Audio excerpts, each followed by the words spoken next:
Nggih, monggo. Nggih, nggih pun matur sembah nuwun nggih Mas Yusuf nggih. Sesuk nek tak jak gelem ngono ya. Iki wis dadi Iki piye dadine? Nggih, mboten nyangka to nggih Mas nggih, sami Mas nggih. Mau dikira aku ora melu. Nun derek kula pun ngerti pamflet nek kula niku. Ajeng mriki niku. Ya kan ngertine limbukan Bali njuk kowe le teko goro-goro bul jek ana aku ngono. Mboten.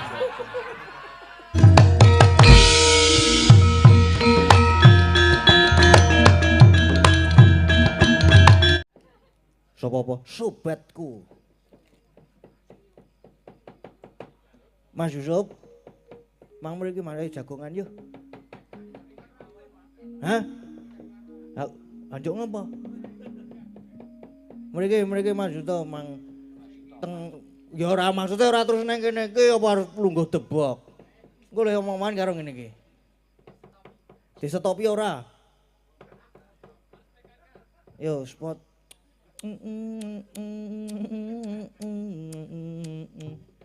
Oh lagi wis tak sepoti kok ora. Ayo Mas, yuk to Mas. Sepot. Ya disepoti. Ora to ya, bener tak sepoti mau to. Menggah mriki Mas. Karo jagongan-jagongan.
Nyepeng mic Mbak Anting nyuwun mic e.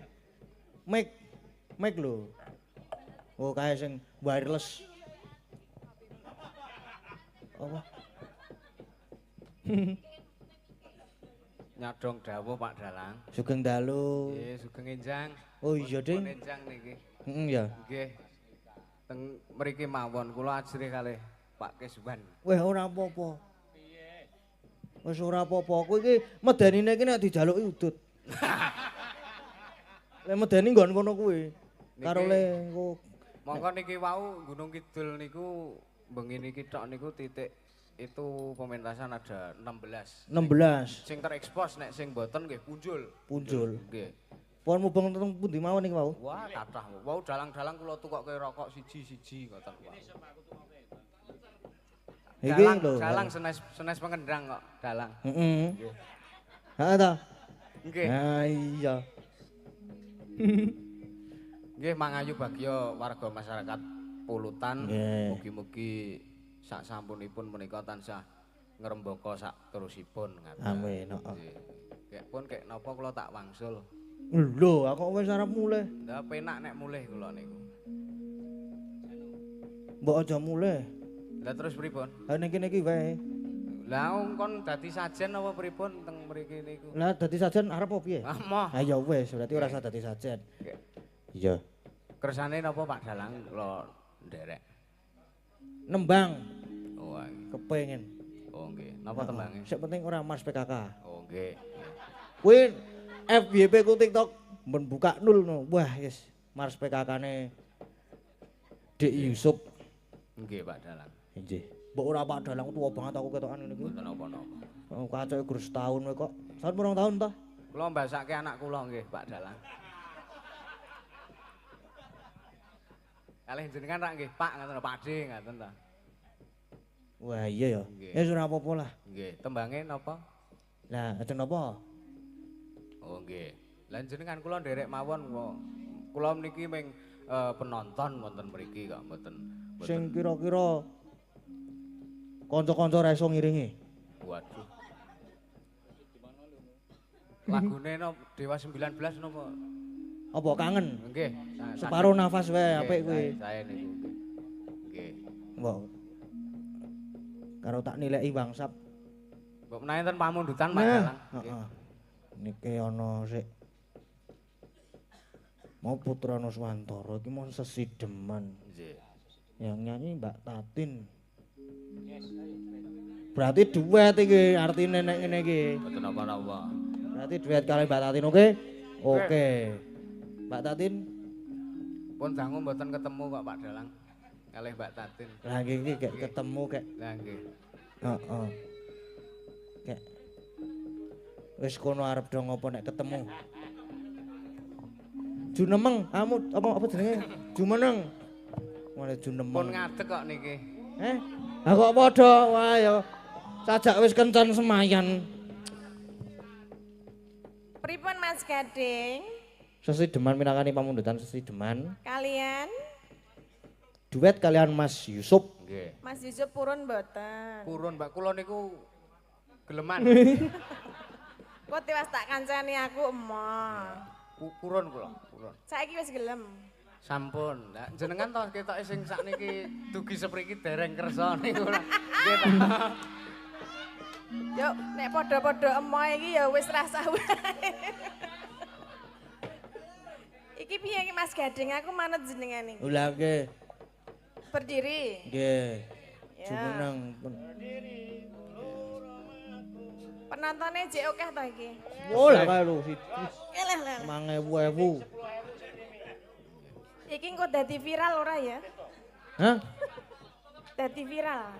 Ngadeg Mas Yusuf. Oh, nggih. Jumeneng Mas. Nah, salaman sih. Sehat to, Mbak? Alhamdulillah sehat. Minal aidin wal faidin, mohon maaf lahir dan batin. Iya padha-padha ya, Mas. Nggih. Ana luputku sing gedhe pangarupamu. Semanten ugi. Waduh. Ora sida meneh iki Yusuf. Nek karo Mas sapa jenenge? Sinten? Mas Yusuf ki ora entuk kaya nek karo Pak Seno ya. Oh, nggih. Soale iki ijik aja muni ijik cilik. Nggih. Iki soale wis dewasa. Heeh. Wis rada dewasa nggih. Nggih. Pripun Mas kabare? Alhamdulillah. Laris nggih mayang nggih. Alhamdulillah nggih mboten no laris nggih sing penting jejak menika pun berkah ngaten. Oh, jejak sapa? Sing ono. Arep jejak aku. Nggih. Wis wani. Lah ampun suwe mboten no. Ya piye? Piye ya? Wiwitane nggo Mas. Iya, Nggih. sing bawa Mas Yusuf. Ha nggih. Nggih. Gede genten ngoten, Gede Mbak. genten. Iya. Duet kok. Nggih. Apa duet? Duit endi? Hah? Duit. Duet. Krungu aku duit. Wah, urung mari ket biyen kae. Ngapa? Kowe ngapa arep miralke aku to? Story iki story ben viral kok nggih. Oh ngono. Wis apian karo Tatin ngono. Nggih, pun. Wis damar mancung cinopet. Cinopet. Ya. Nggih, mboten nyangka to nggih Mas nggih sami Mas nggih. Mau dikira aku ra melu. Nun derek kula pun ngerti pamflet nek kula niku. Ajeng mriki niku. Ya kan ngertine limbukan Bali, njuk kowe le teko goro-goro bul jek ana aku ngono ta. Mboten. Mboten. Kula niku ora gampang kena jebakan Batman. Oh ngono ya wis. Umpama kena ya wis kula nikmati mawon. Lah iya, apa-apa ki dilakoni wae ya Mas ya. Sapa sik? Jenengan riyen sing sepuh sik kok ya. Kowe lah aku ya. Tua. Biasanya sing lanang dhisik. Kamu Mbak Lilik diam dulu ya. Jangan menjadi provokator. Kok linggo meneh urung sida kok wis linggo? Emen. Lah piye? Ra iso ngadeg meneh. Oh arep udut. Wiwitane. Tung-tung apa? Tak ngulu tak ngulu. Deng. Rutade. Anjuk perang ya. Perang aku karo Mbak Tatin, ha to. Mani apa? Weh, turah. Jurusnya apa jurusnya? Jurusnya Baladewa. Ha niku. Baladewane saiki wis takon pendem. gawe meneh kok. Anderek sang pake. Wis borodone wis dadi macan wis. Oh ya. Wis dadi macan lho macan iki Dadi macan. Mung iso gerang-gerang kowe. Pria bagus. Iki padha rasa-rasa opo iki? Aja metu siki. Aja. Hop. Oh, aja metu. Lah iki meng metu kewan macan kok iki. Lah ya kan ki jelmaane. Iya iki wayang kewan kok. Lah ya Ya ya Sob ya. Wayang macan kok iki kok.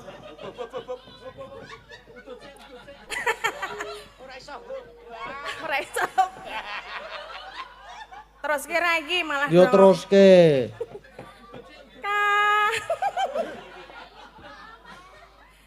Kang malah budaya. Ayo Mas Yusuf. Sowan menyang kutha gedhe. Suarane mbok digedheke kok nek mayang kae lho. Wegah. Lah ngapa to kok apa-apa wegah? Lah kula wegahan kok. Wegahan kok arep. Wong yo ora ngira kok yen ya ta. Ayo ya mbuh. Rumangsamu piye? Nek ora krasa ya wis. Ora piye-piye. Ayo terus ke. Bendara terus kayung yon selendang kuning kang saking wukir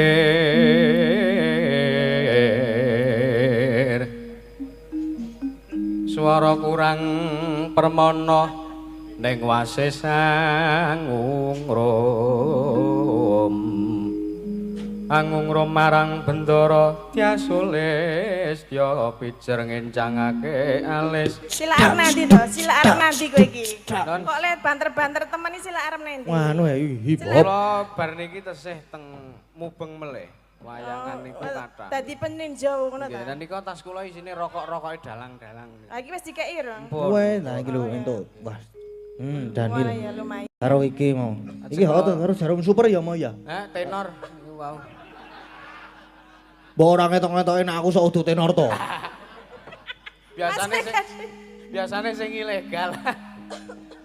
Ayo sing murah entuk akeh kuwi lho. Nang marai watuk ora apa enak kok. Nggih. Ya. Jenengan mawon. Tekan ngendi ya mau? Terus tresno. Las. Kutak kempet. Lah engko gak apa wis arep diangkut iki. Lah urung bubar.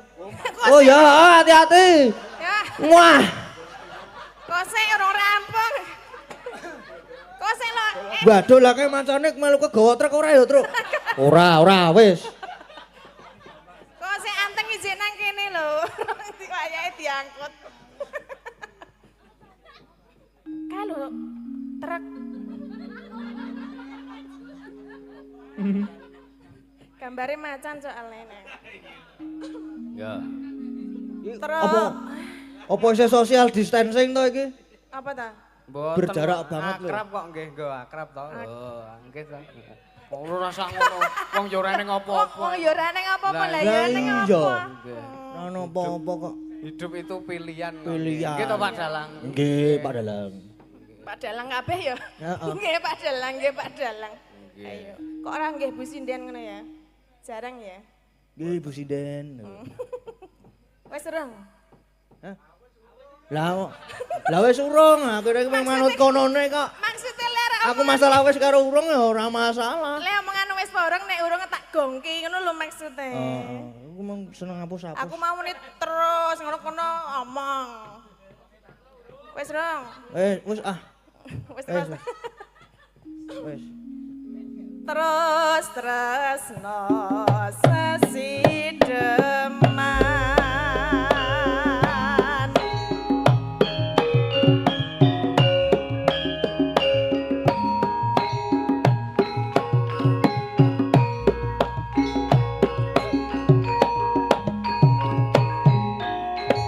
Joget ora? Joget jenengan wae.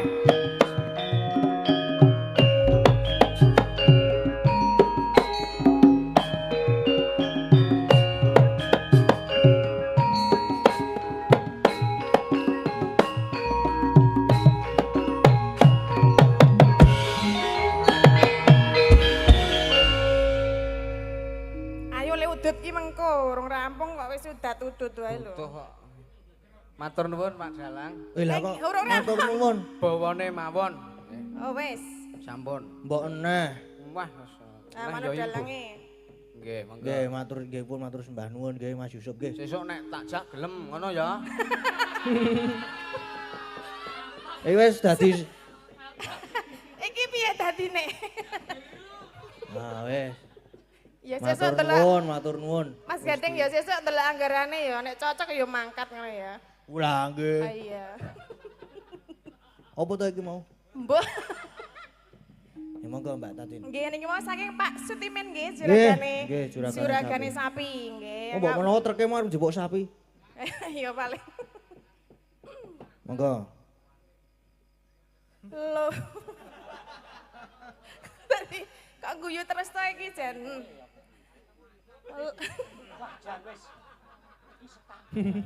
Aja do marang guyu ta. Ngapa silak pengen madeng ngono? Tunggelep ngono ya. Deng. Seneng ping. Luwih becik patenana timbang pepisahan ya kan semesta tak arep wangi samudana marang kula warga karawalan praputra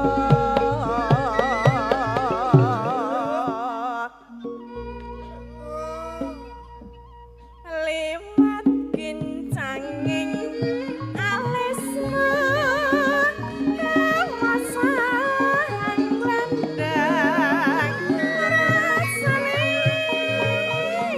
atiku senadyan wasling serius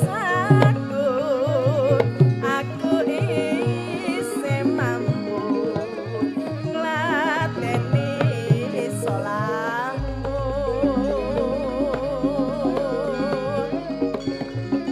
mangka kowe bocah gunung senadyan bocah gunung kadukahan ngrimbung jiwa ragaku kok turun kahormatan memperung rupa ngarep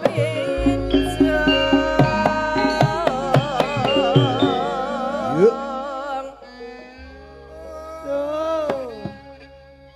Ayo. Ayo piye? Hah? Senengane ngagol-goli lho. Kene iki sar mangap malah ngomong. Lah ya diteruske le mambah Mas. Ora usah memikirkan aku. Nek jenenge kagol iki ora penak, Mas. Ora penak to? Nah, urung tau kagol to? Ya kerep jane ning. Lah ya penak ora? Aku wis berdamai karo rasa kagol kuwi kok. Maksudnya Wis ngasih berdamai karo rasa kagol. kagol nek babakan apa sih? Sing tak maksudku babakan arep ngetokke lho. Ah. Kerep. Maksudnya ngetokke suarane lho kebacut Lah tangan. nggih. Ngono. Heeh. Aja gol-goli ya. Ya ora kok. Kuwi. Urip ana kuda. Mbah Mas Gading iki kok senengane ganggu lho. Iki mbah lagi bingung kabeh lho. Tanggung jawab kok nek kagol aku angel lho tambane. Ayo. Aku nek kagol angel tambane. Tak pikepe kae. Urip ana kutha gedhe kawe tak tekake masa isine kawe apa wae senajan sesideman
Ya.